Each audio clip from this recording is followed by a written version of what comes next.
65세가 넘으면 복지 혜택이 많아진다는데 막상 알아보려고 하면 너무 어렵고 복잡하다. 이런 말 정말 많이 들립니다. 하지만 2025년 기준으로 살펴보면 어르신들이 받을 수 있는 제도는 생각보다 훨씬 많고 생활에 꼭 필요한 부분만 쏙쏙 골라서 챙기기만 해도 한 달 생활비가 크게 줄어듭니다. 오늘 영상에서는 65세 이상 어르신이 꼭 알아야 할 복지 탑7을 복잡한 용어 없이 누구나 이해할 수 있도록 쉬운 말로 하나씩 자세하게 설명해 드리겠습니다. 편하게 들으시기만 해도 지금 바로 신청할 수 있는 혜택이 보이실 겁니다. 1. 기초연금. 기초연금은 65세 이상이라면 제일 먼저 확인해야 하는 제도입니다. 하지만 오해도 참 많습니다. 재산이 조금 있어서 안 될 거다. 남편, 아내랑 같이 받으면 줄어든다더라. 이렇게 걱정하시는 경우가 많죠. 2025년 기준 기초연금 금액은 단독 가구 월 최대 34만 2,510원, 부부가 함께 받을 경우 1인당 약 27만 4천 원입니다. 그렇다면 누가 받을 수 있을까요? 조건은 단 두 가지입니다.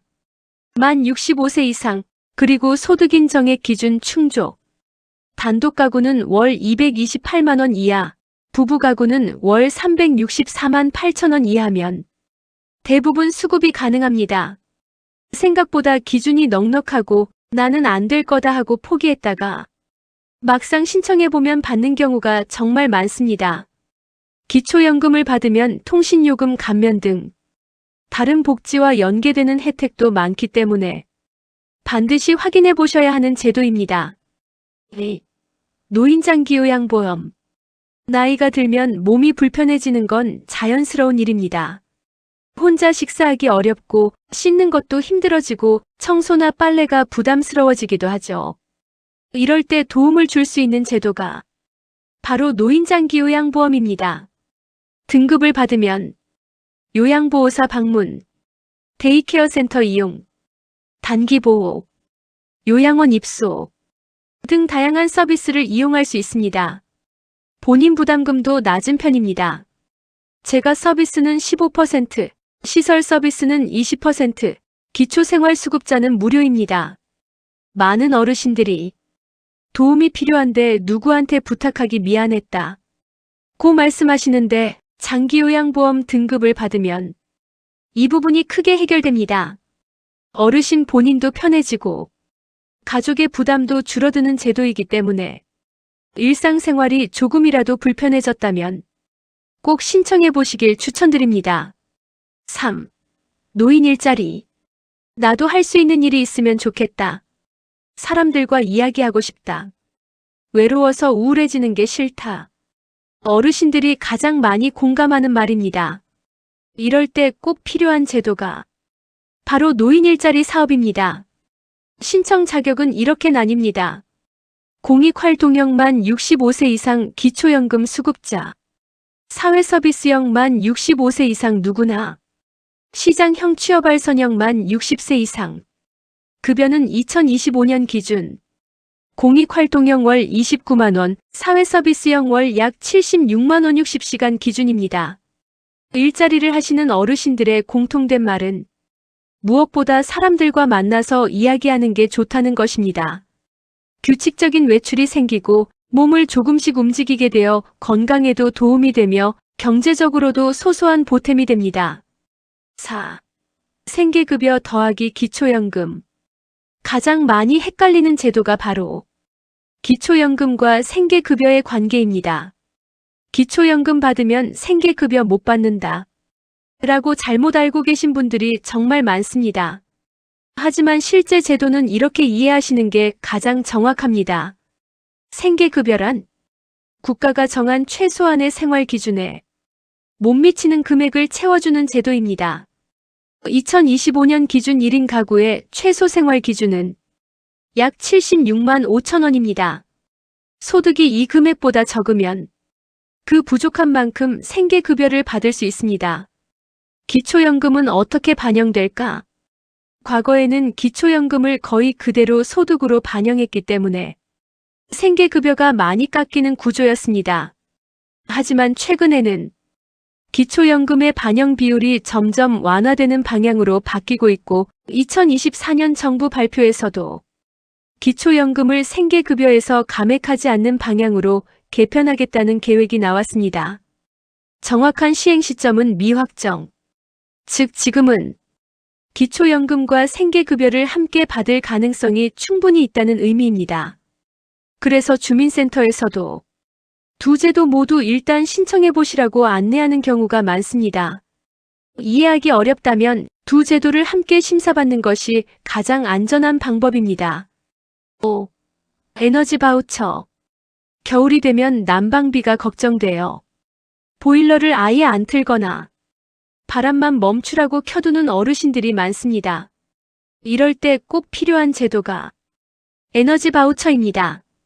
대상 기초생활수급 자생계의료주거 교육 중 구성원의 65세 이상, 장애인, 영유아, 임산부 중 1명 이상 포함.